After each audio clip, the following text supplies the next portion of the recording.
सरगुजा जिले में पीएम किसान निधि का लाभ अपात्रों को दे दिया गया है और अब करीब 2000 किसानों से 2.5 करोड़ की वसूली करने कृषि विभाग किसानों को ढूंढने में लगा हुआ है। आलम यह है कि इसमें से करीब 20 किसानों से महज 1,60,000 रुपये ही रिकवरी हो सकी है। पेश है एक्सक्लूसिव रिपोर्ट, कैसे अपात्रों को बांट दिए गए पीएम किसान सम्मान निधि की रकम। किसानों को आर्थिक सहयोग देने के लिए केंद्र सरकार के द्वारा पीएम किसान सम्मान निधि का वितरण किया गया, जिसके तहत किसानों को एक इंस्टॉलमेंट में 2000 की राशि दी गई। मगर सरगुजा जिले में किसान अपात्र लोग इस योजना से लाभान्वित होते रहे। आलम यह है कि अपात्र लोगों को 11 इंस्टॉलमेंट दे दिए गए, जिसकी भनक तक कृषि विभाग को नहीं लगी। 11 इंस्टॉलमेंट दिए गए रकम की संख्या 2,50,00,000 के करीब है और इनमें से 711 ऐसे किसान थे जो इनकम टैक्स पेयी थे, जिन्हें कृषि विभाग ने 59 लाख रुपए बांट दिए। यही नहीं, जिले के 1396 ऐसे लोग हैं जो किसान है ही नहीं और इन्हें विभाग ने 1,79,00,000 रुपए भारी भरकम रकम बांट दी। ऐसे में अब जब इस गड़बड़ी का खुलासा हुआ है तो कृषि विभाग अपात्र किसानों से वसूली की कार्रवाई में उलझा हुआ है। किसानों की खोज की जा रही है, घर पर पहुंचकर वसूली की जानकारी दी जा रही है। यदि जल्द ही वसूली नहीं हुई तो जिला प्रशासन के अन्य विभागों के अमले को भी इस वसूली के कार्य में लगाया जा सकता है। क्यों केंद्र सरकार ने अपात्रों से राशि जल्द वापस कराने प्रदेश सरकार को पत्र लिखकर जल्दी वसूली करने का निर्देश दिए हैं। हमने जब जांच किया, सर्वे किया हमारे स्टाफ ने, तो पाया गया कि कोई किसान सर्विस कर रहा है और कोई कुछ कर रहा है, तो वैसे सर्वे करके हमने अपात्र घोषित किया है। कितने जिले में किसान हैं? हमारे अपात्र किसान हैं 1396। सर, ये योजना कौन सी? किसान सम्मान निधि। जी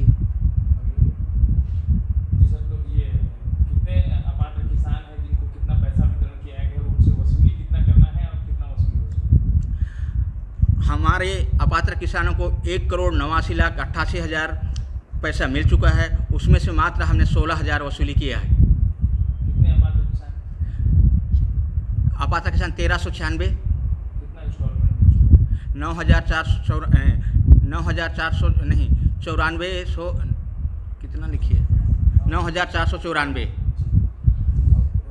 टैक्स पे किसान कितने हैं और उनको कितना इंस्टॉलमेंट दे चुका है और कितना वसूली? टैक्स पे किसान हैं हमारे 711 और 2,991 किसानों को दे चुके हैं। सर, इतनी बड़ी लापरवाही हुई कि कैसे सर? एक पहले किसान अपने से स्वयं पंजीयन करा रहा था और अपना आधाधुंध पंजीयन करा के पैसा ले लिया शासन से। तो इसमें रेवेन्यू डिपार्टमेंट का कितना योगदान होगा ऐसे बड़ी लापरवाही में? रेवेन्यू वाले से हम लोग सहयोग ले रहे हैं, पटवारी को कह रहे हैं कि ये हमारा अपात्र किसान है और टैक्स पे है, हमको वसूली की कार्रवाई करने की वो प्रोत्साहन करें। इतनी बड़ी रकम है, इसको वसूली करने में कितनी मुश्किल है? अब मुश्किल तो है, अब कर तो रहेंगे। अब शासन के निर्देश है कि वसूली करो। हमारे को पास चिट्ठी आता है और वसूली में हम लोग लगे हुए हैं। इतनी मात्रा में, इतनी संख्या में किसान है सर, मान लीजिए अगर वसूली नहीं हो पाती तो फिर आगे क्या कार्रवाई? ये तो शासन के ऊपर है, शासन इसके ऊपर कार्रवाई करेगी। जब वसूली नहीं होगा तो हम चिट्ठी लिख के देंगे शासन को, तो शासन क्या कार्रवाई करते हो शासन के ऊपर है। हजारों किसानों को करोड़ों रुपए की राशि बांटने वाले कृषि विभाग की नींद खुलने के बाद अब वसूली की कार्रवाई तो की जा रही है, मगर किसान विभाग को ढूंढे नहीं मिल रहे हैं। इसका कारण यह बताया जा रहा है कि कहीं न कहीं गड़बड़ी सोच समझ कर की गई है। पहले पीएम किसान सम्मान निधि में पंजीयन बाहर से भी हो जाता था, जिसमें उन लोगों ने भी पंजीयन करा लिया जो किसान थे ही नहीं।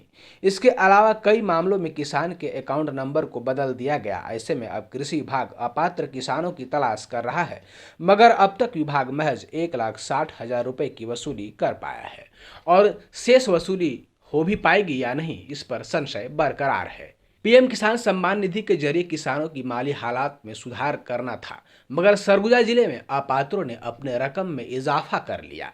ऐसे में करोड़ों की रिकवरी कैसे हो सकेगी, इस पर संशय तो है ही। सवाल यह भी है कि आखिरकार इतनी बड़ी लापरवाही का जिम्मेदार कौन लोग हैं, किस पर इस गड़बड़ी का ठीकरा फूटेगा।